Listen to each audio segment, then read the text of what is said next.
Okay, I'm going to replace this switch on the driver side.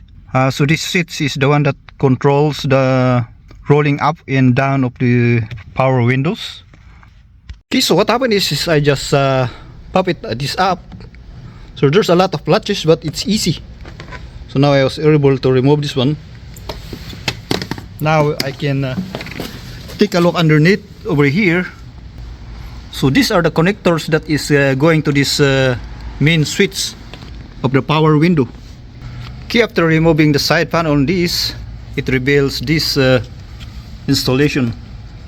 And you will notice here there's another screw over here that I need to remove. So okay, it turns out that there's no way that I can pop this out from this inner panel.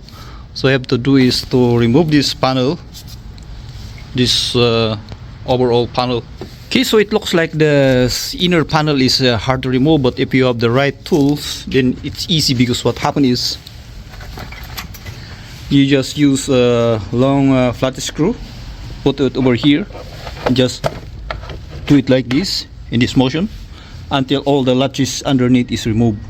Okay, so it looks like it's very hard to remove, but what happens is if you just do it slowly, we'll figure out how to remove it. So right now this one is to this door, so you need to be very careful, because there's an attachment that goes from here over here. So now that we were able to detach this inner wall, now that we can we're able to detach this inner wall, then inner panel I should say, and then now we can work on this cable. So for this car, what happened is you have to pop this all of this inner panel from this door, and you have to remove all this screw to detach this whole assembly, and then you have to pop it out. Then you have to pop it out like that to get into this power window switch. Of course, you need to deal with a lot of latches, but if you are going to do it slowly, then you will figure it out how to remove it. So this is the one that we are going to replace the switch.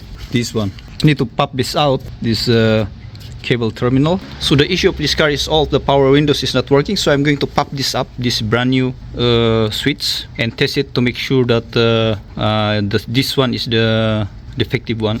I mean, the one installed here is the defective one. So let's see. Make sure that you will hear a click latch, which means that the cable is fully installed on the switch. Okay, now I'm going to try the driver's seat. Wow, now it's working.